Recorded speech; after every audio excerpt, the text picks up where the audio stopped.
This began as an idea. It became a dream, and you are the reality of this dream. We will have a fabulous adventure. We're going to have a fabulous time. Nobody has ever done this before. You are the makers of adventure history. You are. Nigel stood up and proclaimed, "You are my dream come true. This team will go to Everest and be the first Everest skydive." We probably spent $35,000, $40,000 because on top of what it costs for this trip, you have to pay for airfare, the training, and everything that you need to do to prepare to come on this. We were extremely excited about it, and we have planned for this trip for 12 months, 11 months before we came out here. So we just wanted you to... It was sold to me as a skydiving adventure. I looked at it very much like I was going to test myself as to what I could actually achieve by going up at 29,000 feet. When we arrived at the Yak and Yeti Hotel, they didn't have a reservation. It started to feel like there's something wrong with this trip. Somebody does not have their act together on this. So the next day, we start on our trek, we get out here, we're walking and walking for days. How are you this morning? Doing great. Let's go hiking. Let's go trekking. It wasn't just skydive Everest, it was extreme trekking environment, cold hotel rooms, and marginal food. So how are you coping with the first class accommodation? Are you kidding? Is that a joke? You're kidding, right? Yeah, it wasn't there. Okay. I'm like, I think it's 5th class. So we get up to Fairshea. People have gotten sick, whether it's been food poisoning or whether it has been just altitude sickness. People started to question, why are we doing this? Why are we trekking for all these days? It doesn't make sense. That's when we knew there was something very, very wrong going on.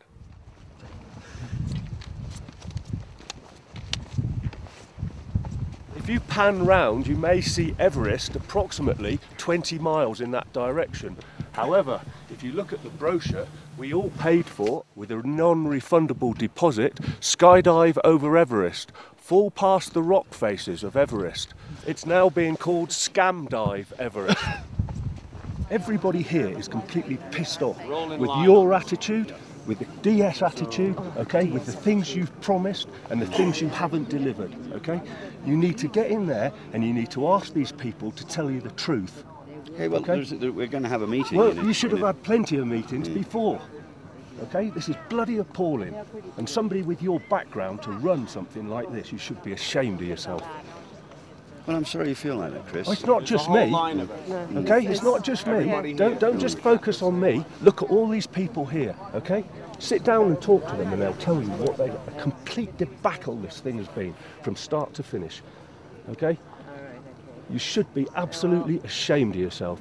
You're taking money under false pretenses, it's disorganised, it's no communication, it's unprofessional, and the arrogance of it is beyond bloody belief. Basically, I was explaining the dissatisfaction of the group.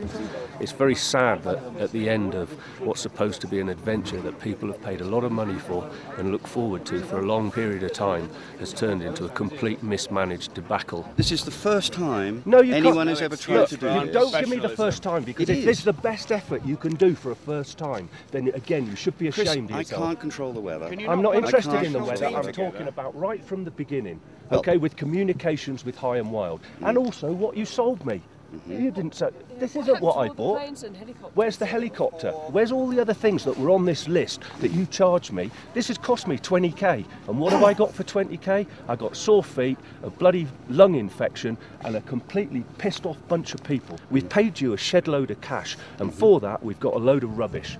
Nigel, that owns this company, could care less who we are. He only cared about 2 or 3 people in the group who were doing advertising of their own to get recognition from this trip. Oh, thank you very much, Nigel. Thank you so much. As project director of Elbrus Skydive, yes, and as managing director of High and Wild, that was fantastic. Well done. Fantastic, well done. Man. Fantastic. The first that was selected to go as a tandem was Per Wimmer.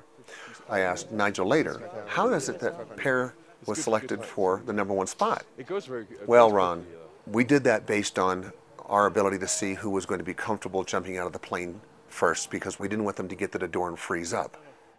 And we're making world history today! First tandem ever to 9,500 feet from above Everest.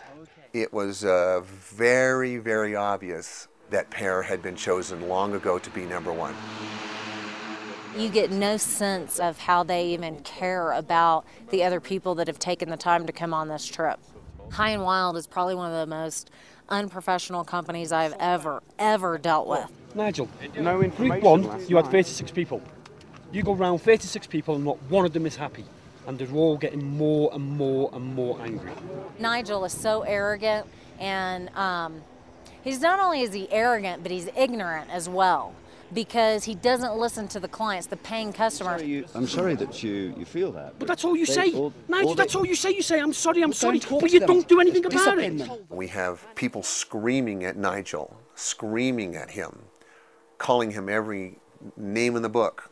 Well, Nigel stands there and smiles politely and says, well, I'm sorry you feel that way. I'm sorry that you feel like that, John, because And you realize this is a first ever and we're learning as we go along. Well, as learning and lying are two different things. When I put my money down for this, there were 4 jump planes. That's why I could make a decision on investing in it, because there was redundancy. There was going to be lots of Nobody spare ever told sheets. me there weren't going to be spare. There was going to be no. we did tell you actually that the MI-17 wasn't here anymore. Yeah, we did tell you that because You told me you had all my money, didn't you? What's the latest controversy? Oh, this, you know, it's supposed to be a fast turnaround today, and look, this has been another 45-minute, hour turnaround. It's just another under-resourced Joke of an operation. I'd call it a joke of an operation.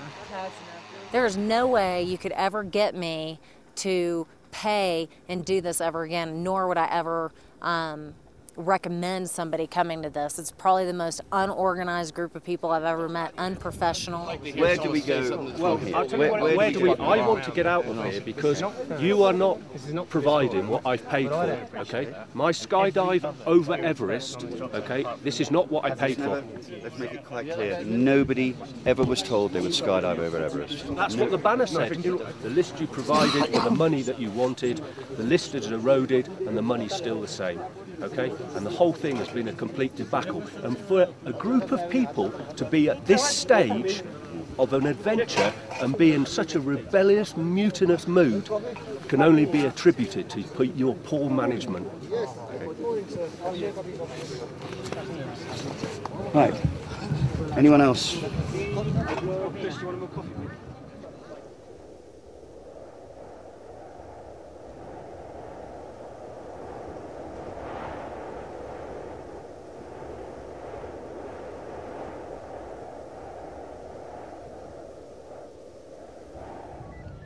The drop zone was completely enveloped in fog. The pilot was told, hold for another 15 minutes before they dive, and he informed them they're already gone. 2 of them made it back to the drop zone, the very experienced and the less experienced. One landed in a field, the other one landed in a tree and boulder environment where her leg was shattered. One of the jumpers has landed off the drop zone. We had everything ready for such an incident like this. She may have a lower leg injury and she landed quite hard on her bum. So she's probably going to have a sore bum. She lay there for hours. They tried to put her into a helicopter. She would not fit. And they finally decided to put her in the jump plane and fly her to the hospital. If this had been something that happens all the time, why were they scrambling to find a way to get this girl on a stretcher down to the hospital?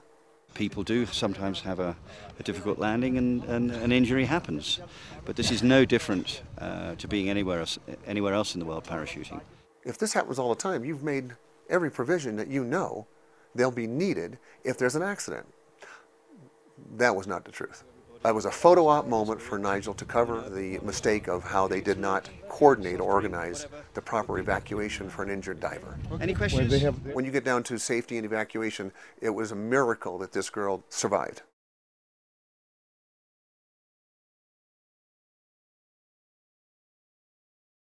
Special interest, safety and what is needed for safety is paramount. Yeah. But that doesn't mean that everything has to be completely over the top. I've run my company now for 8 years. Touch wood, I have never, ever had an injury. Well, this will be your first. What's that? This will be your first. You will have an injury on this trip. There you go, I've said it on camera. You will have an injury on this trip. And you saying you don't think you need to go over the top on safety, I think on the first one you should do. We don't need, for example, a surgery on the drop zone. If you're in charge of this and you say you've been planning for 2 years to make this happen, then you have lost every excuse as to why this planning didn't include an evacuation plan for an injured diver, because they could not get her out of here on anything but our jump plane.